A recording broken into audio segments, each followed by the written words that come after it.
Lecturas que vislumbran el acontecer informativo. Con Román Losinski. 6:17 de la mañana. Comencemos con esto que nos tiene el Nacional.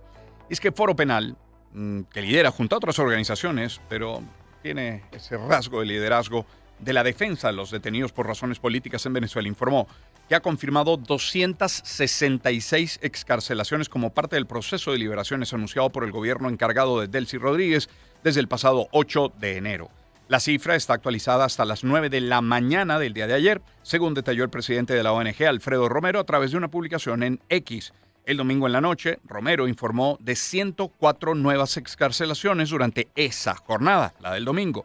Por su parte, el vicepresidente del Foro Penal, Gonzalo Imiob, dijo que desde la madrugada del domingo se dio un número importante de excarcelaciones, esa última una cita textual para él. Y Foro Penal, precisamente, junto con el Comité por la Libertad de los Presos Políticos, confirmaron la excarcelación de Gabriel Rodríguez Méndez, uno de los adolescentes detenidos tras las elecciones presidenciales del año 2024, así lo tiene el estímulo. La condena de Rodríguez estaba compuesta por 6 años de prisión y 4 de trabajo comunitario por presuntos delitos de incitación al odio y terrorismo. El joven fue detenido en Lara el 9 de enero de 2025 y voy a citar esto. Por su apariencia y vestimenta deportiva bajo el prejuicio de tener pinta de guarimbero. Esto lo expone el Comité por la Libertad de los Presos Políticos. Es para ellos una cita textual que puede leer en el estímulo. Y en confirmado encontramos que el Colegio Nacional de Periodistas Seccional Caracas informó que la audiencia de juicio que se le sigue al periodista Ramón Centeno fue diferida para el 4 de febrero del presente año. A pesar de su delicada situación de salud, asistió a tribunales, según indicó el organismo gremial a través de redes sociales. Ramón Centeno es un periodista venezolano que fue detenido el 22 de enero de 2022 luego de realizar una entrevista a personas que habían sido arrestadas y acusadas de tráfico de drogas. Fue excarcelado el pasado 14 de enero de 2026. Se trata de una libertad condicionada y por ende sujeta a medidas cautelares que implican, entre otras cosas, la continuidad del juicio que pesa en su contra. Y en Mundo VR encontramos que Diosdado Cabello confirma 808 excarcelaciones en el país. Hay un reporte de Daniela Rojas. Durante la rueda de prensa del Partido Socialista Unido de Venezuela, el secretario general de la Tolda Roja, Diosdado Cabello, indicó que seguirán revisando los diferentes casos de personas privadas de libertad. Nosotros no tenemos nada que ocultar, nada, absolutamente nada. Lo dijo la presidenta encargada, que venga el alto comisionado, que converse. Nosotros no tenemos nada que ocultar, al contrario. El secretario general del PSUV aseguró que el proceso de excarcelaciones no obedece a presiones, sino a una decisión que inició en diciembre de 2025, ordenada por el presidente Nicolás Maduro. Y el presidente de los Estados Unidos, Donald Trump, celebró la liberación de detenidos por razones políticas en Venezuela y dio las gracias al gobierno encargado de Delcy Rodríguez por, cito, acceder a este importante gesto humanitario. Hasta ahí la cita, es un mensaje que llega el mismo día en que Caracas aseguró haber excarcelado a 808 personas en los últimos meses, según cifras oficiales, lo tiene EFE. Me complace informar que Venezuela está liberando a sus detenidos por razones políticas a un ritmo acelerado y se prevé que este ritmo aumente en las próximas semanas. Eso fue lo que escribió Trump a través de su red social Truth Social, en la que añadió que quiere dar las gracias a los líderes de Venezuela por acceder a este importante gesto humanitario. El texto del presidente de los Estados Unidos lo publicó horas después de que el ministro de Interior, Justicia y Paz de Venezuela, como acaban de escuchar, Diosdado Cabello, dijo que 808 personas habían sido excarceladas desde antes de diciembre. Y en Mundo VR leemos que la presidenta encargada Delcy Rodríguez fijó posición sobre el estado de los vínculos diplomáticos con Washington y aseguró que el gobierno nacional está abierto al diálogo siempre que se fundamente en el respeto a la soberanía nacional. Tampoco tenemos miedo a las relaciones con Estados Unidos, dijo, pero deben ser de respeto a la dignidad y a la historia de Venezuela. Cita textual. Rodríguez respondió de forma directa a las recientes declaraciones del secretario del Tesoro de los Estados Unidos, Scott Bessent, calificándolas como poco pertinentes y ofensivas. Enfatizó Rodríguez que la administración venezolana no se rige por presiones de factores extranjeros. ¿Qué fue lo que dijo Bessent? Para que tuviera esta respuesta, no estamos dirigiendo el país, estamos dirigiendo la política. Hemos dejado a miembros del gobierno en su lugar y ellos administrarán al país, refiriéndose a Venezuela. También agregó, no es cosa menor, nosotros comenzamos a levantar las sanciones lentamente, como ha dicho el secretario de Estado Rubio. También cita textual para Besant. El Nacional nos tiene que estudiantes de la Escuela de Estudios Políticos y Administrativos de la Universidad Central de Venezuela pidieron que haya diversidad de actores en el programa para la convivencia y la paz instalado el viernes, en el que Delcy Rodríguez hizo un llamado a un nuevo proceso de diálogo. El presidente del Centro de Estudiantes de esta escuela, Israel Rodríguez, dijo que ve con preocupación la instalación de este programa porque sostuvo no fue incluida la Academia Venezolana, por lo que cuestionó si se trata de un proceso simbólico. Esa es una cita textual. Y confirmado nos tiene que un avión con 128 venezolanos repatriados aterrizó en Venezuela en un vuelo proveniente de Arizona, en los Estados Unidos. Esto lo informó el programa gubernamental Gran Misión Vuelta a la Patria. En su cuenta en Telegram detalló que del total de retornados, 89 son hombres, 22 mujeres y 17 niños, quienes cumplieron con todos los protocolos necesarios para su ingreso a Venezuela. Economía. En Petroguía leemos que los hechos del 3 de enero tuvieron su efecto en las exportaciones petroleras hacia territorio norteamericano al registrar una caída de 40% en la semana comprendida entre esa fecha, 3 de enero, y el 9 de enero. Los reportes comerciales del Departamento de Energía indican que durante los últimos días de diciembre de 2025 y los 2 primeros de 2026, los envíos estuvieron en promedio en 120,000 barriles diarios, pero luego se redujeron a 72,000 barriles por día.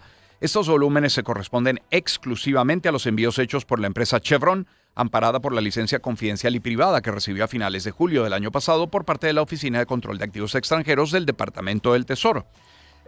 Mundo UR también nos tiene que la reforma parcial de la Ley Orgánica de Hidrocarburos respeta la esencia de la ley preexistente, según destacó la presidenta encargada Delcy Rodríguez en este texto que leo de Mundo UR y en reunión con el sector privado de la economía. Hay de hecho un reporte de Ginette González. Sobre los principios de la Ley Orgánica de Hidrocarburos se fundamentó la reforma parcial del texto que se discute actualmente en consulta pública, argumentó la presidenta encargada de la República, Delcy Rodríguez, ante el sector privado petrolero nacional e internacional. La mandataria destacó también la eficacia del modelo de los contratos de participación productiva que ahora se incorporan a la ley junto a modelos anteriores como las empresas mixtas. 7 de la noche. Me complace haber escuchado al representante de NAVE porque fue el primer CPP que se firmó en Venezuela en abril de 2024. Elías, representante de Shell, representante de Chevron, representante de Repsol, representante de CPP de Qatar, de China, de América Latina, que estoy viendo aquí por encima algunos. Se firma en abril de 2024 y tenía una producción de 23,000 barriles. En diciembre del 2025 la producción alcanzó 110,000 barriles. El presidente de Chevron en Venezuela, Mariano Vela, agradeció a PDVSA por los esfuerzos realizados y a la Comisión de Energía de la Asamblea Nacional, así como al personal que opera en Venezuela, y destacó cuáles son las prioridades de la corporación estadounidense. 7:20 de la noche. Y esperamos seguir manteniendo el diálogo que se ha producido sobre las reformas propuestas. Nuestro enfoque sigue siendo la seguridad de nuestra gente, eso no cambia, y la integridad de los activos que hemos manejado durante tanto tiempo. También trascendió que gracias a los contratos de participación productiva, Chevron batió el récord de producción petrolera en el país en los últimos 25 años. El presidente de la Asamblea Nacional, Jorge Rodríguez, también presente en el encuentro, indicó que la flexibilidad legal es un valor revolucionario. Finanzas Digital nos tiene que Baker Hughes considera que Venezuela vuelve a perfilarse como un mercado con un potencial de ingresos considerable, aunque advierte que cualquier expansión operativa dependerá de condiciones básicas de seguridad para su personal y de un marco legal y regulatorio más predecible. La compañía con sede en Houston, en Estados Unidos, ha intensificado sus conversaciones con las autoridades venezolanas luego de los hechos del 3 de enero y el llamado de Washington a reactivar la industria petrolera del país. La firma de servicios petroleros ha mantenido equipos y asistencia técnica para los productores asociados. Su dirección ejecutiva insiste en que cualquier reposicionamiento será gradual. Estamos adoptando una visión prudente y de largo plazo mientras evaluamos las oportunidades y la actividad existente, según señaló el consejero delegado Lorenzo Simonelli. Y en Bloomberg leemos que Chevron ha reunido su mayor flota de buques en casi un año para transportar crudo venezolano luego de que Estados Unidos se moviera para ejercer control sobre el sector petrolero del país luego de los hechos del 3 de enero. La petrolera, según esta nota de Bloomberg, que cuenta con una licencia para exportar crudo sujeto a sanciones de Estados Unidos, envió 15 buques este mes para transportar al menos 200,000 barriles de petróleo por día. Eso se compara con 9 barcos el mes anterior y marca el total más alto desde marzo. Chevron ha tomado más petróleo después de que los envíos de la llamada flota oscura desaparecieran. Los Estados Unidos también han reclutado a las comercializadoras Trafigura Group y Vitol Group para ayudar a vender hasta 50 millones de barriles de petróleo. Y British Petroleum, BP, ve potencial en el desarrollo conjunto de reservas de gas natural en la frontera marítima entre Venezuela y Trinidad y Tobago, pese a que Caracas suspendió el año pasado todos los acuerdos energéticos bilaterales con su vecino. Así lo señaló David Campbell, responsable de las operaciones de la compañía en Trinidad. Tanto BP como Shell habrían recibido licencias de Estados Unidos y Venezuela para avanzar en iniciativas costas afuera en la zona, donde se han intensificado las reservas significativas. Entre ellas destaca Cucuina Manaquín, un yacimiento que se extiende a ambos lados de la frontera y cuya explotación requiere un esquema de cooperación binacional tras haberse completado la fase exploratoria hace ya varios años. Y en Mundo UR 628 leemos que en Monagas la Confederación de Trabajadores de Venezuela estima que aumenten un 30% el Producto Interno Bruto con la reactivación de la industria petrolera en esa entidad. En Monagas, el reporte es de Johnny Moisés Ulloa. Desde la cúpula sindical señalan que la recuperación de los campos operativos y la inversión en infraestructura generará un efecto multiplicador en los diversos servicios, entre otros. Héctor Villalba, presidente de la CTV en Monagas, lunes 1:30 de la tarde. El aumento de la producción petrolera a precios internacionales elevaría cerca de un 30% el Producto Interno Bruto del Estado del país. O sea, no olvidemos que el petróleo venezolano prácticamente se vendía de un 40% de descuento. Ahora se está vendiendo a precio del mercado mundial, pero a un precio real con mayor ingreso para el Estado. Destacó que para lograr el aumento del Producto Interno Bruto en la entidad se tiene que garantizar la seguridad jurídica y laboral. Estimamos que en el segundo semestre del año 2026 empiece ciertamente con toda fuerza la mayor producción de petróleo en el Estado y generación de empleo y todo lo que tiene que ver con el incremento del desarrollo en el país, en el Estado y en el país. El presidente de la CTV en la entidad, Héctor Villalba, precisó que la región podría posicionarse como el motor energético del país que impactaría no solo en las cifras macroeconómicas, sino en la calidad de vida de los habitantes. Y en confirmado, leemos que el presidente de la Federación Nacional de Empleados Públicos, Antonio Suárez, afirmó que el sector maneja propuestas salariales a los trabajadores tanto públicos como privados para implementar mejoras en los ingresos y elevar la calidad de vida ante las constantes variaciones de precios. Citan acá en confirmado. El esquema salarial es para toda la población venezolana, entonces no podría mejorarse solo para el sector público. Ahora, si tú mejoras el ingreso, ese ingreso mínimo, incluido las jubilaciones de los trabajadores de la administración pública, están casados de alguna manera con las escalas salariales, o sea, sales jubilando de acuerdo al cargo que tenías, esto está sujeto a revisión y hay leyes que lo amparan y llegará el momento en que haya que revisarlas. Es una cita textual para el presidente de la Federación Nacional de Empleados Públicos, Antonio Suárez. Vamos a ir a la pausa. Volveremos sobre titulares nacionales, internacionales, deportivos y les digo ya de una vez, a partir de las 7 de la mañana estaremos conversando con el ingeniero José María de Viana, la inversión necesaria para un buen funcionamiento de los servicios y con ellos poder aspirar a tener un aumento en la producción petrolera. José María de Viana con nosotros a las 7. A las 7:40 tendremos al abogado especialista en el sector petrolero, máster en Derecho Mercantil, director y consultor jurídico de la Cámara Petrolera Venezolana, Juan Carlos Andrade. Y luego de las 8 de la mañana tendremos Mi Primer Sueldo con el tenor venezolano en la ópera de Zurich, es Luis Gerardo Magallanes. Por ahora, Righteous Brothers y La Melodía Desencadenada. Encuentro de generaciones. Éxitos.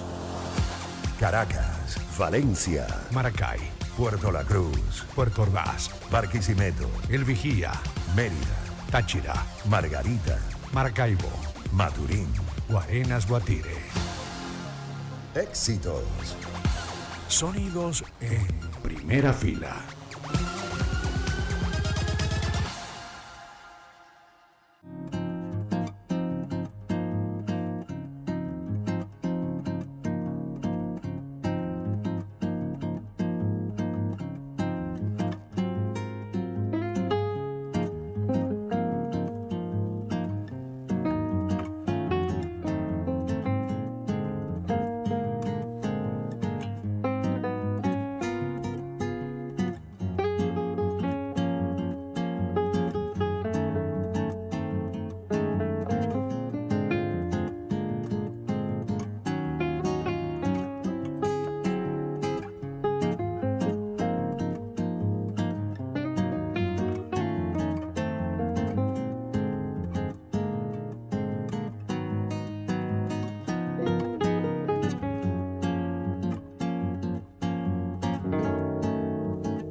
Son las 6:37 minutos de la mañana. Gracias por acompañarnos en la señal de éxitos.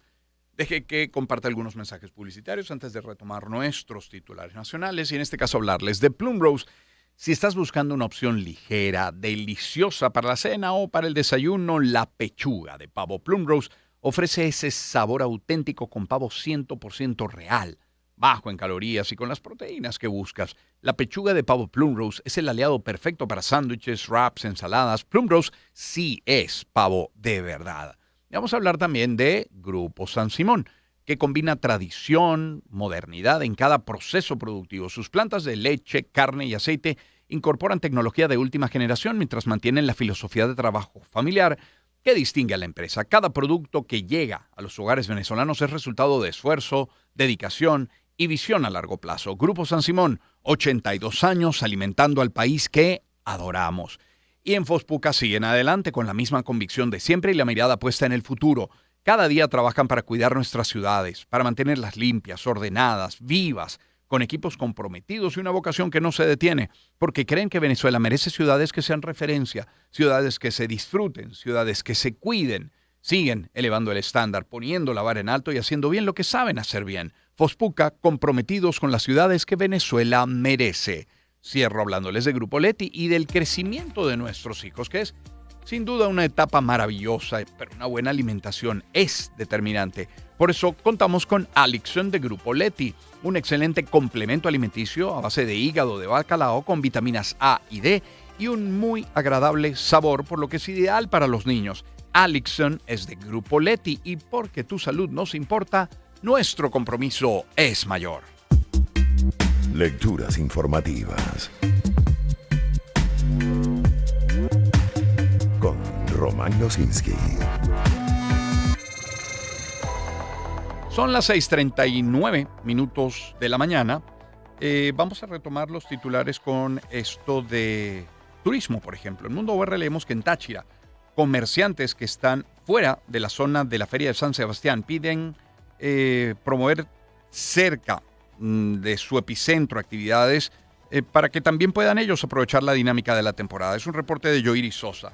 La Feria Internacional de San Sebastián sin duda es una oportunidad económica para muchos comerciantes y emprendedores, tanto para vender como para dar a conocer sus marcas. Sin embargo, hay quienes manifiestan que las otras zonas comerciales quedan prácticamente desiertas y les preocupan sus ingresos. Empleada por comisión en una tienda en Barrio Obrero, zona comercial por excelencia de la parte alta de la ciudad, Keila Cordero. Floja las ventas. Pues me imagino por lo de las ferias que la mayoría pues va para allá a disfrutar y eso. Pues aquí tanto como Barrio Obrero como el centro quedan muy solos. Uno de los propietarios de una tienda de ropa y otros artículos propone soluciones que movilice posible clientela a las zonas comerciales fuera del complejo ferial. Uber Lucena. Siempre en la cuestión de la feria pues uno se perjudica un poquito porque todo baja, lo que es en cuestiones de venta, las calles son muy solas, la gente pues se concentra en la feria y esto queda más solo. Pero me gustaría que por lo menos en la Plaza de los Mangos podrían de haber montado ahí como una tarima o algo así como para que también traiga más clientes, más población, más venta, que vieran que los negocios se activen más.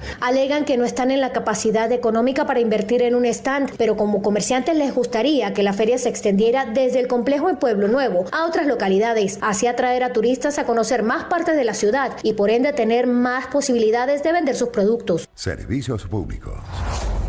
Por ejemplo, leemos en Mundo UR que autoridades en Aragua iniciaron un despliegue preventivo de seguridad y educación vial en la avenida Constitución de Maracay, como antesala a la puesta en funcionamiento del sistema Metrobús Aragua. La jornada se desarrolla en coordinación entre instancias regionales y nacionales, con presencia de funcionarios de la PNB y otros funcionarios quienes se mantienen orientando a conductores y motorizados sobre el uso correcto del corredor vial. Sucesos. El diario nos tiene que el Instituto Nacional de Meteorología y Hidrología advirtió sobre un alto riesgo de incendios forestales en distintas regiones de Venezuela. El organismo señaló que las condiciones climáticas previstas hasta el 31 de enero favorecen la propagación del fuego, especialmente durante la temporada seca. Las zonas con mayor vulnerabilidad incluyen Zulia, Falcón, Lara, Barinas, Apure, Cojedes, Portuguesa, Guárico, así como el sur de Aragua. El INAME también alertó sobre un riesgo elevado en el oriente y sur del país, con énfasis en el este de Amazonas, Anzoátegui, el norte de Bolívar, en el noreste de Amazonas y el sur de la Guayana Esequiba. También en Mundo UR leemos que la Fundación Ambiental Recicla Vida en San Juan de los Morros, en Guárico, reporta la reducción de 50% de los incendios forestales en esta época del año en comparación con el año 2025. Sin embargo, igualmente advierten sobre riesgos que suponen estos siniestros y hay un reporte de Jorge González. La Fundación Ambientalista indicó que durante este mes han recibido al menos 10 denuncias de incendios forestales que han afectado varias montañas de la ciudad. Alertaron que esta situación no solo afecta al medio ambiente, sino también a la salud de las personas. Santa Janet Torres, presidenta de la Fundación, lunes 11:30 de la mañana. Esto afecta directamente, por supuesto, a toda la biodiversidad, los recursos naturales, de la población y sobre todo si hablamos del sector salud, ocasiona problemas pulmonares, de alergias. Igualmente exhortaron a la población a denunciar los casos de incendios forestales ante los organismos encargados. Lunes, 11:45 de la mañana. Un ciudadano que esté cometiendo, ¿verdad?, el delito de poder prestarse con un daño de deterioro a nuestra naturaleza, denunciarlo, porque están las autoridades competentes como los tribunales de control en materia ambiental para que puedan a estas personas ser penalizados. Entre las zonas afectadas se encuentran el Cerro Santa Rosa, Pariapán y el Monumento Natural Aristides Rojas, conocido como Los Morros de San Juan. En Mundo UR también leemos que en Falcón una unidad de transporte volcó y dejó a varios pasajeros lesionados. Vamos a escuchar a Douglas Durán. El hecho ocurrió en la carretera nacional Morón-Coro a la altura del sector Miboío, jurisdicción del municipio Silva, en la costa oriental falconiana. Según Protección Civil, un vehículo tipo colectivo, por circunstancias que aún se investigan, volcó y quedó a un costado de la vía. En la unidad viajaban 27 pasajeros, de los cuales al menos 5 resultaron lesionados tras el siniestro, por lo que tuvieron que ser llevados hasta el Hospital Dr. Lino Arévalo de Tucacas y al Hospital Dr. Adolfo Prince Lara en el estado Carabobo. Hasta el momento no se reportan personas fallecidas. Protección Civil acudió hasta el lugar y brindó asistencia a los heridos. Cultura. En Valencia, en Carabobo, San Blas enaltece su fe con el inicio de sus ferias parroquiales. Nosca Piña, integrante del comité organizador de las ferias de San Blas, anunció el despliegue de una programación que une la devoción religiosa con el encuentro comunitario para celebrar su santo patrono. Esto lo tiene Mundo UR.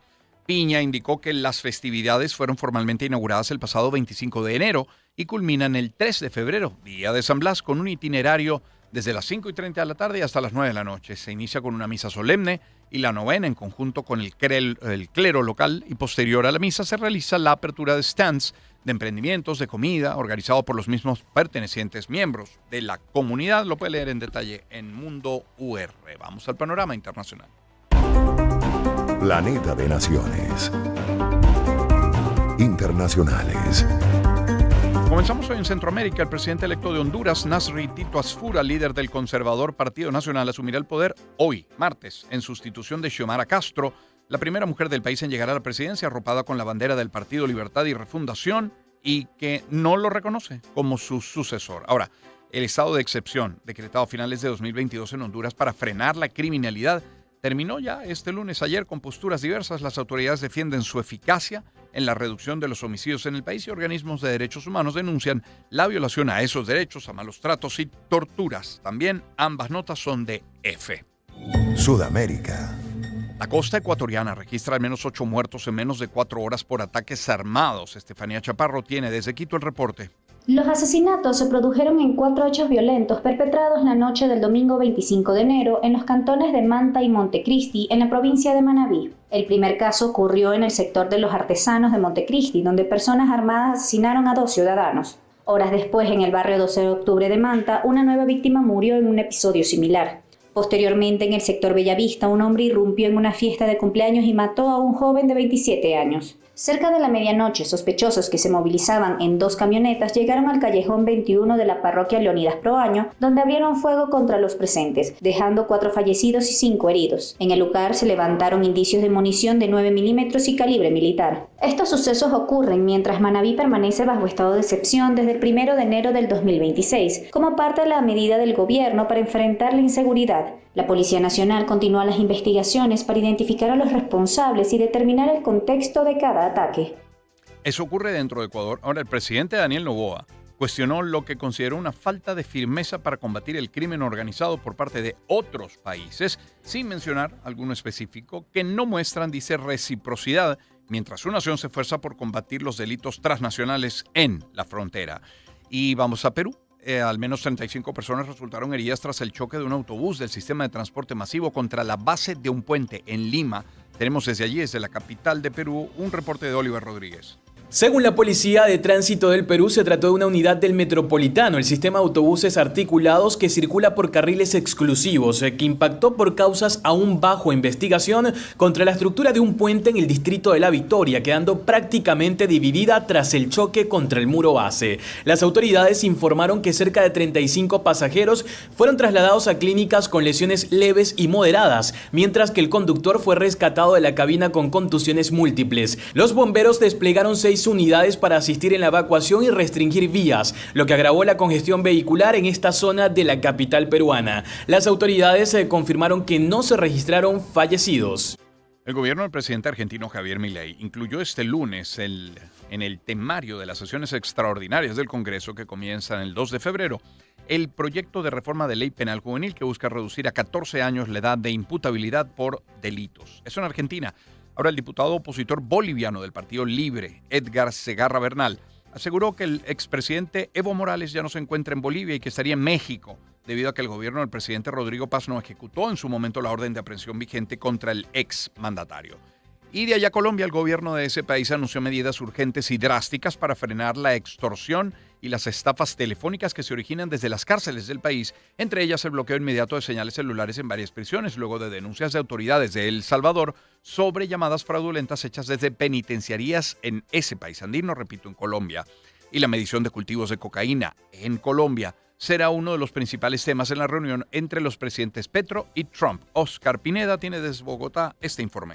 El ministro de Justicia encargado de Colombia, Andrés Zidárraga, confirmó que se adelantan conversaciones para que Estados Unidos asuma un rol como verificador en las cifras de cultivos y producción de cocaína en el país. También se evalúa la posibilidad que miembros del Parlamento Europeo participen en este proceso. Lunes, 1 de la tarde. A propósito de la producción potencial de cocaína, eso es una discusión técnica, estadística, que al parecer no hay un encuentro con Naciones Unidas. Entonces, eso será parte de las conversaciones que tendrá el presidente Gustavo Petro con el presidente Trump, y confiamos en que lleguemos a un buen puerto, porque desafortunadamente por esa mal medición casi causan una guerra. Y luego de su gira por Estados Unidos, el ministro de la Defensa de Colombia, Pedro Sánchez, anunció la creación del Escudo Nacional Antidrones, como respuesta a la creciente amenaza de grupos criminales que utilizan drones cargados con explosivos en diversas regiones de Colombia. Lunes, 1 de la tarde. Dentro de las opciones que tenemos nosotros para crear el Escudo Nacional Antidrones, una iniciativa estratégica de vanguardia, dentro de esas opciones están empresas de los Estados Unidos. Nosotros estamos valorando todas las opciones. La visita del presidente de Colombia a la Casa Blanca está prevista para la primera semana de febrero. Norteamérica. Mundo Weather nos tiene que al menos 15 personas han muerto y más de 800,000 hogares quedaron sin electricidad luego de esta intensa tormenta de hielo y nieve que afecta a 2/3 de los Estados Unidos. Ahora mismo se están viendo las imágenes a través de la pantalla de CNN. Stephanie de Sousa tiene desde Miami este reporte. La emergencia climática ha cobrado víctimas en Texas, Luisiana y Nueva York, todas por hipotermia. En este último estado, las autoridades confirmaron que las personas fallecidas vivían en situación de calle y fueron encontradas a la intemperie. Los cortes eléctricos golpearon con fuerza al sur del país. Tennessee fue el estado más afectado, con más de 300,000 clientes sin suministro, seguido por Mississippi y Luisiana. Aunque el número de hogares sin luz comenzó a descender, cerca de 870,000 clientes siguen afectados. El impacto también se sintió en el transporte aéreo. El secretario Sean Puffy informó que se registró el mayor número de cancelaciones de vuelos desde la pandemia, con más de 11,000 vuelos suspendidos y 17,000 retrasos. Más de 20 estados activaron protocolos de emergencia. Las autoridades recomiendan evitar desplazamientos mientras continúan las labores para restablecer servicios en medio de temperaturas extremas que persistirán varios días más. El secretario de Transporte de los Estados Unidos, Sean Duffy, dijo que espera que la normalidad retorne el miércoles, mañana, a la Red Nacional de Transporte Aéreo a medida que las autoridades trabajan para minimizar las consecuencias de este enorme temporal que ha golpeado, repetimos, 2/3 de toda la geografía de los Estados Unidos y ha provocado unas 5,000 cancelaciones. El presidente Trump dijo que mantuvo una muy buena llamada con el alcalde demócrata de Minneapolis, Jacob Frey, y que hay mucho progreso para desactivar la tensión en la ciudad después de la muerte a tiros de un ciudadano a manos de agentes federales de migración. Sin embargo, el presidente Trump también ha anunciado que enviará al zar de las fronteras, Tom Homan, al estado de Minnesota tras la muerte de Alex Pretty en Minneapolis a manos de agentes del Servicio de Control de Migración y Aduana de Estados Unidos, el ICE, por sus siglas en inglés, lo tiene Europa Press. Cambiamos de tema. China apeló este lunes al beneficio mutuo y una relación basada en la cooperación con Canadá después de que el presidente Trump amenazara a Ottawa con imponer aranceles de 100% si firma un acuerdo comercial con Pekín en un nuevo episodio de la escalada de tensiones comerciales entre Washington y sus socios. Por cierto que autoridades de Estados Unidos y Corea del Sur mostraron su compromiso a reforzar la cooperación en materia nuclear entre los dos países con vista puesta en el desarrollo de nuevos submarinos que utilicen este tipo de energía para propulsarse.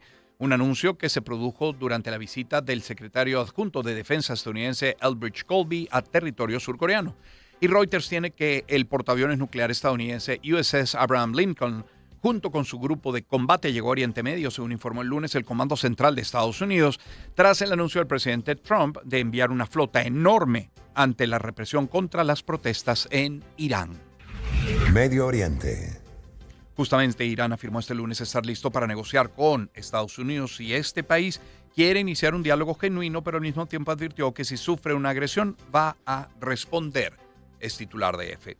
Luego en Europa Press encontramos que autoridades de Irán anunciaron la presentación de demandas ante organismos internacionales contra Estados Unidos, Israel y varios grupos terroristas por su presunta responsabilidad en los disturbios y muertes registradas durante las últimas semanas de protestas contra la crisis económica y el empeoramiento de la calidad de vida en Irán. ¿Y una junta de paz para qué? Es la pregunta que se hace desde Mundo UR. La idea de una junta de paz se le ocurrió al presidente de Estados Unidos, Donald Trump, y varios países la criticaron porque pareciera ser una ONU paralela. Eso lo han dicho algunas naciones, algunos presidentes. Desde la sala de redacción de Unión Radio, José Luis Carrillo tiene información sobre este tema, la Junta de Paz. La Junta de Paz es una organización con carácter internacional creada por Trump, en cuya carta fundacional se fija como propósito promover la estabilidad, restaurar un gobierno confiable y legítimo y asegurar una paz duradera en áreas afectadas o amenazadas por conflictos. Trump presentó el organismo en el Foro Económico Mundial de Davos. La Junta de Paz se concibió inicialmente para poner fin a la guerra en Gaza y supervisar la reconstrucción de la franja. El estatuto la describe como una estructura de varios niveles que deberá emprender funciones de construcción de la paz de acuerdo a la ley internacional. Trump aparece como miembro vitalicio, con un comité ejecutivo centrado en la diplomacia y la inversión, y una junta ejecutiva de Gaza, que dirigirá el Comité Nacional para la Administración de este territorio. Trump invitó a varios mandatarios a participar en la junta. La membresía cuesta $1.000 millones. Las grandes potencias y la mayoría de países europeos como Reino Unido, Francia, Noruega, así como Brasil, tienen sus reservas porque la Junta de Paz debilite a la ONU. En el grupo de fundadores, además del presidente de Argentina, Javier Milei, figuran el primer ministro húngaro, Viktor Orbán, el primer ministro de Pakistán, Shehbaz Sharif, y el presidente de Paraguay, Santiago Peña. Israel, Emiratos Árabes Unidos, Arabia Saudita, Egipto, Qatar, Bahrein, Turquía, Marruecos y Kosovo respaldan la idea de Trump. China, por su parte, mantendrá su compromiso con la salvaguardia del sistema internacional, con la ONU como eje central. El estatuto del organismo indica que la paz duradera requiere el valor de apartarse de enfoques e instituciones que han fracasado con demasiada frecuencia. En 2026, Trump parece buscar su propio orden internacional. ¿Será a través de una junta de paz? Junta de paz de la que hemos venido hablando hace ya más de una semana. Y encontramos en AFP, por ejemplo, que el ejército de Israel localizó e identificó los restos del policía israelí Ran Givli, el último rehén que quedaba en la franja de Gaza luego de los ataques de Hamas el 7 de octubre de 2023, según informó este lunes en un comunicado. El primer ministro Netanyahu lo calificó como un logro increíble para Israel y para sus soldados. Yo prometí traer a todos a casa y los hemos traído a todos, hasta el último. Rani, un héroe israelí, el primero en entrar y el último en regresar. Además, el primer ministro de Israel aseguró ante el pleno del Parlamento israelí, el Knesset, que tras la recuperación de los restos de este último rehén de Gaza, cito, la siguiente etapa es el desarme de Hamas y no la reconstrucción del devastado enclave. En Europa Press leemos que el movimiento de resistencia islámica, Hamas, denunció que el ejército de Israel ha intensificado sus bombardeos e incursiones en la franja de Gaza pese al alto el fuego en vigor desde el 10 de octubre y el proceso de paz impulsado por Estados Unidos para el futuro de ese enclave palestino.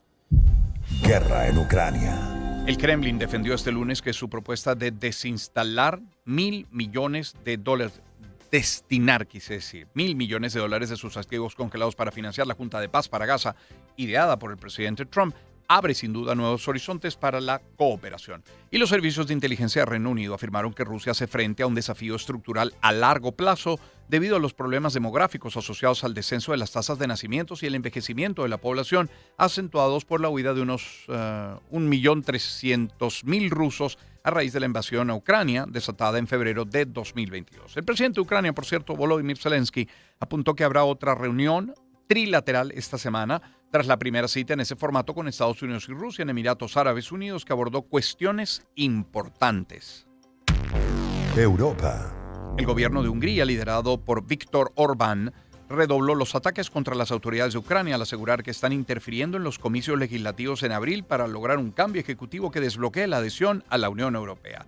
Por su parte, el secretario general de la OTAN, Mark Rutte, instó a la Unión a dar una mayor flexibilidad a Ucrania para usar el préstamo de $90.000 millones que los Estados miembros darán a Kiev para cubrir sus necesidades de financiamiento 2026-2027, permitiendo la compra de armamento a Estados Unidos, dado que la Unión Europea no puede ni de lejos cubrir las necesidades de defensa ucranianas. Hablaba de $90.000 millones, ha de ser de euros, no de dólares. Y en Europa Press leemos que la Organización Internacional para las Migraciones informó sobre la desaparición de cientos de migrantes en el Mediterráneo central durante los últimos 10 días. Los naufragios ocurrieron bajo un fuerte temporal que dificultó considerablemente las labores de búsqueda y de rescate.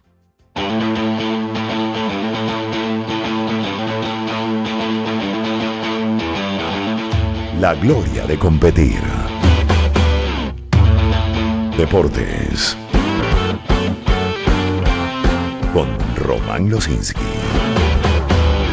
Mire usted, Xavi ve con buenos ojos fichar por Liverpool, mientras que los malos resultados señalan nuevamente a Arne Slot. El Tolo Zarra estaría más que feliz con su regreso a Liverpool. Se refieren a Xavi Alonso, el ex entrenador del Real Madrid. Eso lo tiene el diario AS. Mundo Deportivo nos tiene que ya es oficial. Dro fue traspasado al PSG. El Fútbol Club Barcelona hizo oficial la venta del canterano al conjunto parisino sin especificar lo ingresado, aunque apunta a 8.2 millones de euros.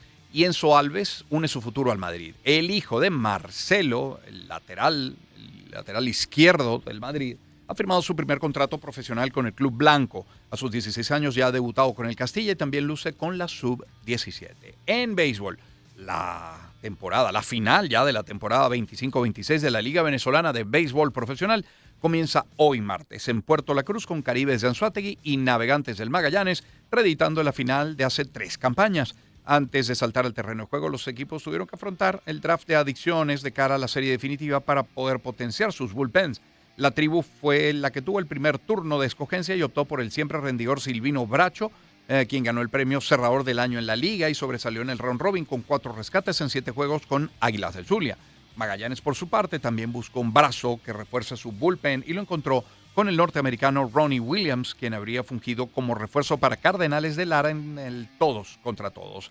Y Astros de Houston le solicitó al venezolano José Altuve que no juegue en el Clásico Mundial de Béisbol 2026 con la selección nacional y el segunda base aceptó la petición del equipo. Así lo dio a conocer Brian McTaggart, es reportero con más de 20 años de experiencia cubriendo la organización y periodista de MLB.com en su cuenta oficial en X. Lo publicó. Luego en tenis, Jannik Sinner, campeón de las 2 últimas ediciones, recuperó la autoridad para imponerse a su compatriota Luciano Darderi después de 2 horas y 11 minutos que le llevaron hacia los cuartos de final del Abierto de Australia. Iga Swiatek, segunda cabeza de serie, avanzó también a los cuartos de final y Jessica Pegula, número 6 en el ranking de la WTA, selló su pase también a cuartos de final del Abierto de Australia. En Fórmula 1, Mercedes, Red Bull y los motores Ferrari destacan en el primer día de pruebas o de test de Fórmula 1 2026 en Barcelona. Y hay un titular de Mundo Deportivo que nos tiene que la prensa británica devela nuevos detalles del estado de Michael Schumacher 12 años después de su accidente. El periódico británico Daily Mail realizó un nuevo reportaje en el que se explica que Schumacher ya no está postrado en la cama todo el día como hace años se relata. El periodista Jonathan McEvoy explicó que viajó a la mansión en Mallorca del 7 veces campeón del mundo y asegura que Michael Schumacher sigue siendo capaz de caminar, pero que sí se mueve por su cuenta en una silla de ruedas, no de forma independiente, sino acompañado en todo momento del equipo médico que se encarga de realizar todos los cuidados. La citada fuente británica también se encarga de desmentir ciertas informaciones que habrían salido con anterioridad. Por ejemplo, que Michael Schumacher estuviera presente en la boda de su hija Gina en el año 2024. Son las 7:02. Vamos a la pausa. Volvemos enseguida con más. Tendremos a José María de Viana con nosotros. Antes de escuchar a Roxette y el tema debe haber sido amor. Encuentro de generaciones. Éxitos. Caracas, Valencia, Maracay, Puerto La Cruz, Puerto Ordaz, Barquisimeto, El Vigía, Mérida, Táchira, Margarita, Maracaibo, Maturín. Guarenas, Guatire. Éxitos. Sonidos en primera fila.